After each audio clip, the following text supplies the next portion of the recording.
Sveiciens kāzu plānošanas YouTube kanālā. Šis video tiek veltīts kāzu svinību vietas izvēlei. Un 3 galvenos vilcienos padalīšos, kam jums vajag pievērst uzmanību. Pirmais. Kādas ir jūsu vēlmes? Ko jūs vēlaties? Jo iespējas ir ārkārtīgi plašas, bet vienlaicīgi, tad, kad ir konkrētas vēlmes, tad tās iespējas stipri sašaurinās un paliek diezgan maza izvēle. Tāpēc vispirms jums vajag sarakstīt jūsu vēlmes. Vēlmes tā tad varētu būt viesu skaitam atbilstoša zāle. Ja jūs vēlaties kāzas ar nakšņošanu, tad atbilstošs nakšņošanas vietu skaits, kvalitāte nakšņošanai, jo vai jums ir būtiski, kad viena vai divas ģimenes vienā numuriņā, vai jums der kopējās zāles un kad ir tikai 1 vai 2 numuriņi. Šeit uzreiz mūsu pāriem stipri samazinās tās iespējas, jo mums vairākums pāriem ir ārkārtīgi būtiska viesu nakšņošanas kvalitāte, tāpēc iesaku tam jums pievērst uzmanību. Tad kādu ēdināšanu jūs vēlaties? Ēdināšanas iespējas ir dažādas, līmeņi ir dažādi. Vai jums ir svarīgi, lai apkārt ir skaista daba, lai blakus ir ūdens? Vai jums ir svarīgi, lai ir gaiša zāle, lieli logi? Vai jums ir pavisam citi kritēriji? Vienmēr sakot, sarakstiet savas vēlmes un atbilstoši tām, tad meklējiet svinību vietu. Jāatzīst, ka mēs strādājam kā aģentūra, ir, protams, pārkuriem uzreiz skaidrs, kas viņiem piestāvēs, vai viņi paši zina, vai mums viņiem aprunāties. Es jau pēc pirmās tikšanās reizes priekš sevis zinu, ko viņi izvēlēsies. Es viņiem to nesaku, es to pasaku pati sev, vai visbiežāk sev apakšā papīra lapai pierakstu savu viedokli. Kādēļ es to nesaku? Tādēļ, lai viņi paši izdarītu izvēli, jo uz nākamo tikšanās reizi mēs viņiem sagatavojam piedāvājumu jau ar izmaksām un fotogrāfijām. Un vēl mums tāda lietiņa, kad reizēm mums ir tāda liela prezentācija, kas vairāk iekšēji lietošanai, bet ja pāriem nav tādu konkrētu vēlmi, tad mēs, vai arī vienkārši viņi vēlās, mēs apskatāmies, mums ir prezentācijas 126 svinību vietām, plus mīnus ar izmaksām arī tām svinību vietām. Kāpēc plus mīnus, jo ir atkarīgs no viesu skaita, atšķirsies izmaksas 30 viesiem un 100 viesiem. Ja? Un tad, kad pāri apskatās, tad pāris, kurš sākumā ir vēlējušies kāzas tuvu pie Rīgas, ieraugot svinību vietu 3,5 stundu, precīzāk 3 stundas 15 minūtes tīrais braukšanas ceļš attālumā no Rīgas, maina savas domas un izvēlās tik tālu svinību vietu. Tādēļ es ieteiktu skatīties uz visām plašajām iespējām Latvijā. Jo var tā būt, ka kāda vieta tik ļoti ir jūsējā, jūs esat gatavi pārkāpt pāri šim kilometru skaitam. Jo kilometru skaits ārkārtīgi bieži, vismaz aģentūras pāriem, ir viens no nosacījuma faktoriem. Kad viņi vēlās svinību vietu konkrētā attālumā no kādas pilsētas. Visbiežāk tā ir Rīga, bet bieži vien arī, ja ir ģimene no Liepājas, tātad kāzas vēlas Kurzemē, ja ģimene no Valmieras, tad vairāk skatās tuvāk tur svinību vietas. Taču mēdz būt, kad ieraug kaut ko tik ļoti priekš sevis, kad ir gatavi braukt arī gana tālu. Un patiesībā tas ir diezgan viegli realizējams no organizēšanas viedokļa, tur ir mazliet jāpiedomā pie dažādām lietām, piemēram, nakšņo iepriekšējo nakti jau jaunais pāris un ģimenes svinību vietā, lai no rīta nebūtu šis garais brauciens. Un vēl dažādas detaļas. Tā kā pirmais būtu jāsaprot jūsu vēlmes, jāsaraksta, un tad tām jāskatās atbilstoši svinību vietas. Un mans kā kāzu organizatora ieteikums būtu arī skatīties šīs svinību vietas, tad, ja jums šķiet, ka tas nav jūsu budžetam atbilstoši. Kāpēc? Jo es esmu saskārusies ar to, kad man pāri, sākot plānot, kā saka, mums noteikti ne pils un muižas, un man mēdz būt tā iekšējā sajūta, kā es teicu, kad es jau sev apakšā pierakstu, un kas pārim būtu piemērots, un es tajā prezentācijā no sevis iekļauju, bez pilīm mužām ir tikai viesnami, taču pielieku klāt arī to, kas man šķiet viņiem varētu būt piemērots, un visbiežāk arī tas ir tas, ko viņi izvēlās. Tādēļ es arī jums, ja jums nav kāzas organizators, ieteiktu pašiem neiet ārkārtīgi šauri, skatīties plašāk, jo pilas muiža būtu dažādi. Tagad arī pie muižām kleitis un stālis un vēl dažādas nosaukums, šķūņi, ja? Bet viss ir atremontēts un pavisam savādāk nekā varbūt mums neredzot, domājot par šo vietu. Nu, lūk, tā kā ieteiktu skatīties. Un otra lieta, kāpēc vēl mēdz pāri neskatīties kaut ko viņi vēlētos, ir izmaksas, jo viņiem šeit tas būs ļoti, ļoti dārgi. Tad no aģentūras puses, un tas jums jādara tad pašiem, ja jums nav kāds organizatori, mēs jums sagatavojam dažādus tos izmaksu variantus, ka būtu tajā vietā izmaksā tikās, tajā tik, un tad jūs varat skatīties uz izmaksām. Un tas ir fakts, kad muiža vai pils var izmaksāt mazāk par viesunām. Ja? Savukārt, tajā pašā laikā ir viesunami, kuri izmaksās stipri mazāk par muižu. Atkarīgs ir kāda pils, kāda muiža un kāds viesunams. Tās cenas ir ārkārtīgi dažādas Latvijā. Ārkārtīgi dažādas.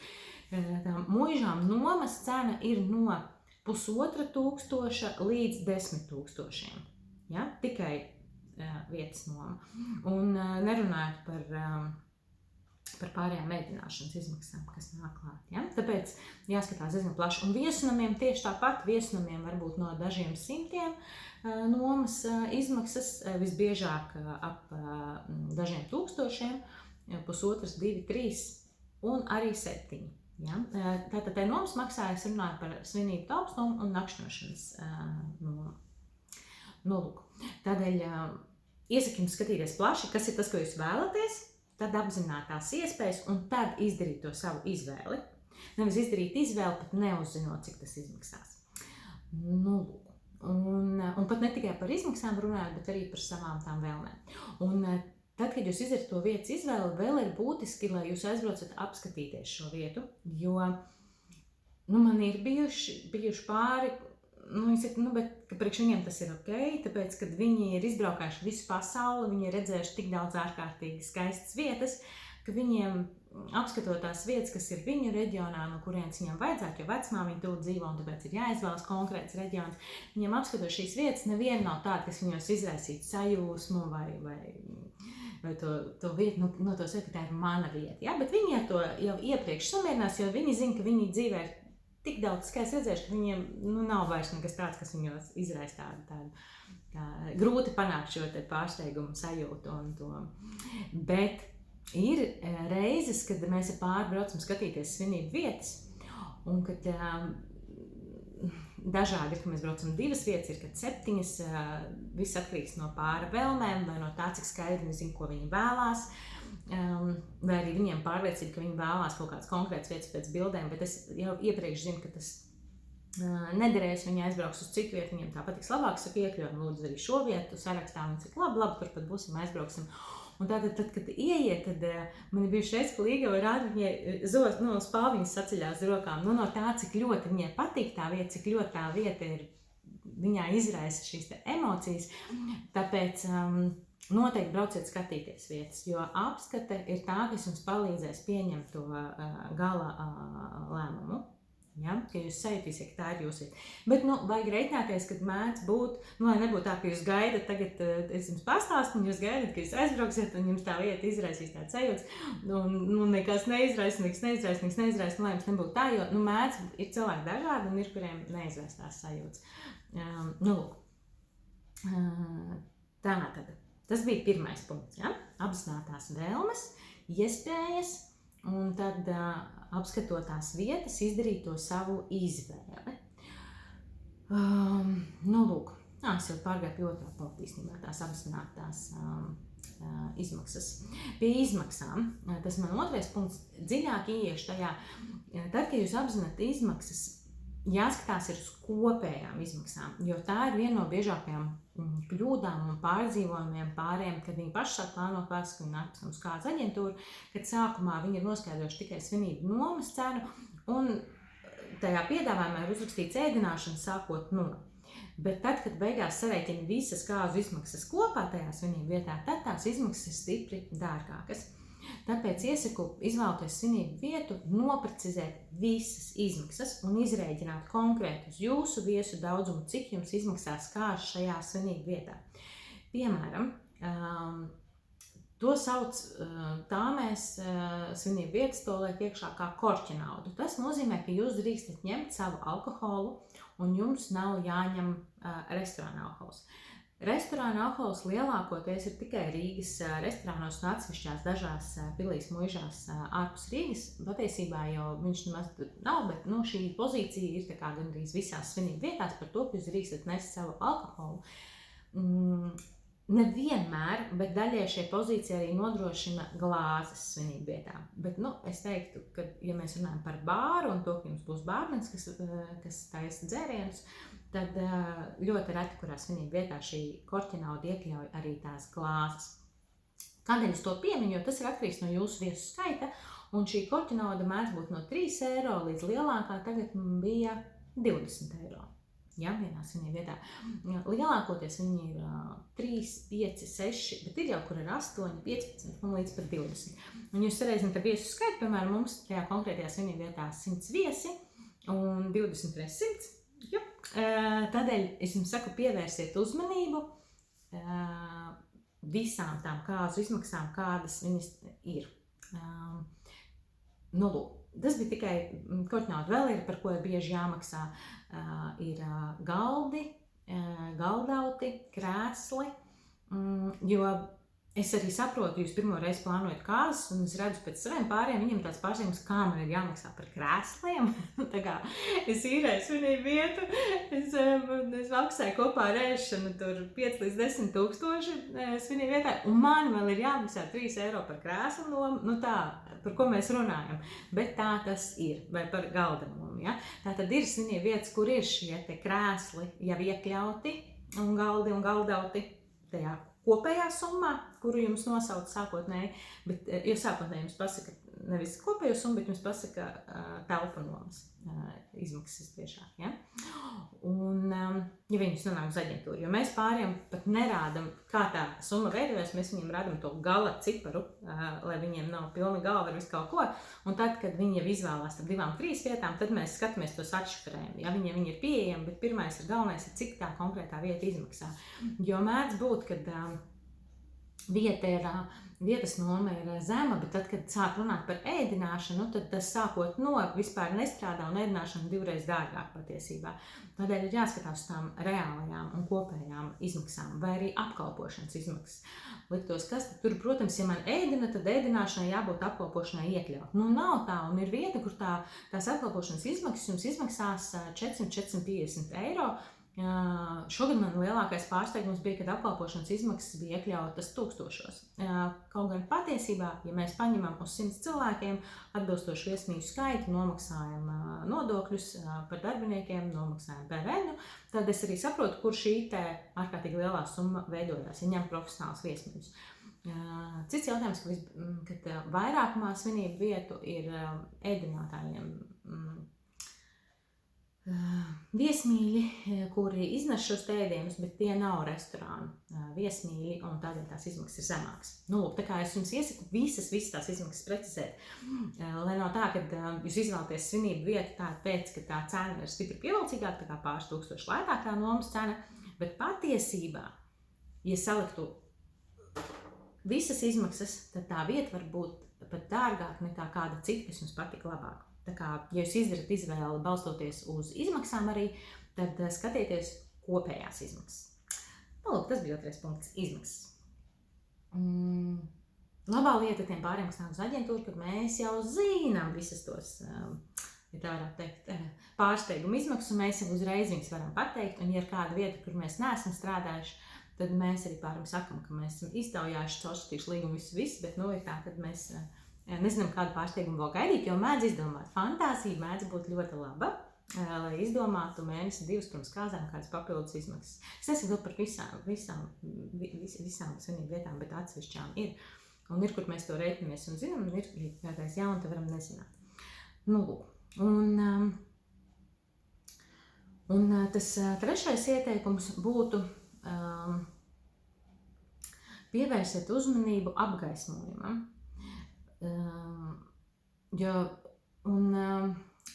telpu vizuālajam,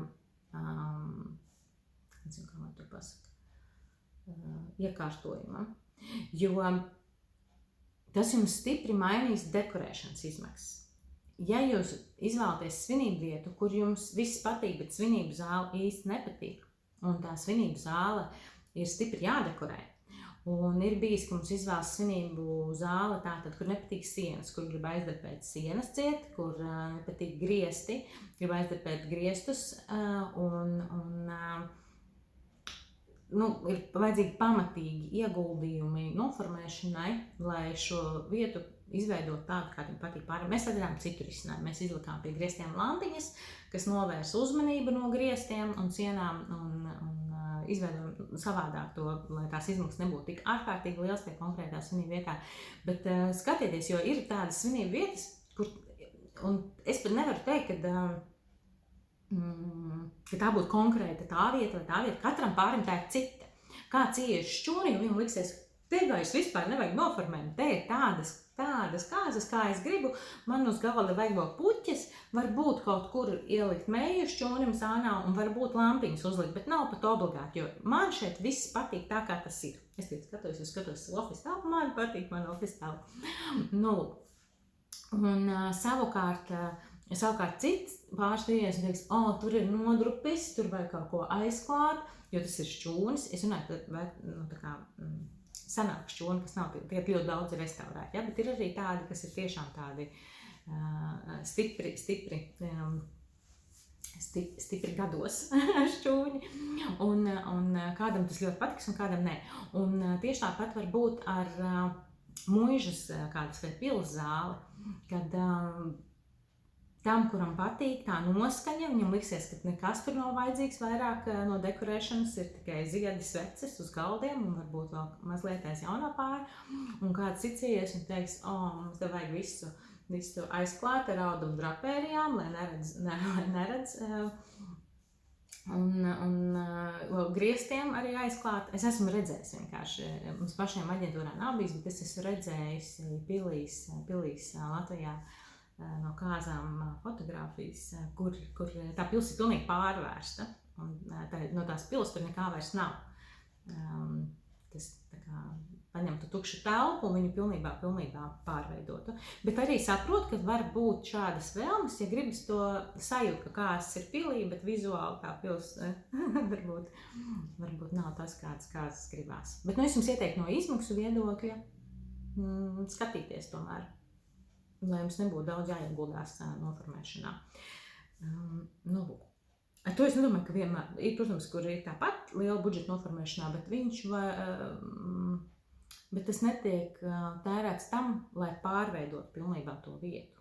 Un neiet tikai par telpu, mums ir bijis arī, kad vēl citas lietas grib maskēt konkrētajā vietā. Tur ieeju, durvis un dažādas lietiņas. Lūk. Es ceru, ka jums noderīgs šis video. Ja jums ir kādas svinību vietas, kuras jūs īpaši uzrunā un jums patīk, tad ierakstiet apakšā komentāros, ļoti priecāšos. Noteikti būšu pateicīga par to, ka jūs nospiedīsiet patīk podziņu, vai ja jums nepatīk šis video un nekas viņā nebija noderīgs, droši spiediet arī nepatīk, jo YouTube algoritmam patīk arī nepatīk podziņas, ja? Tā kā cienīšu jūsu viedokli tādu, kāds viņš ir. Un būšu, protams, pateicīga, latvieši laikam kaut arī komentāros neraksta, vairāk man privāti uzraksta un Instagramā uzraksta vai uz e-pasta uzraksta, kas viņiem noderēs šajos YouTube video. Bet, protams, dēļ YouTube algoritmiem būšu pateicīga, ja nekautrēsieties un ierakstīsiet arī apakšā komentārā, kas bija tas, kas jums visvairāk šajā video uzrunāja, un kas bija tas, kas jums visvairāk noderēja. Lūk, tiekamies kāzās. Tā.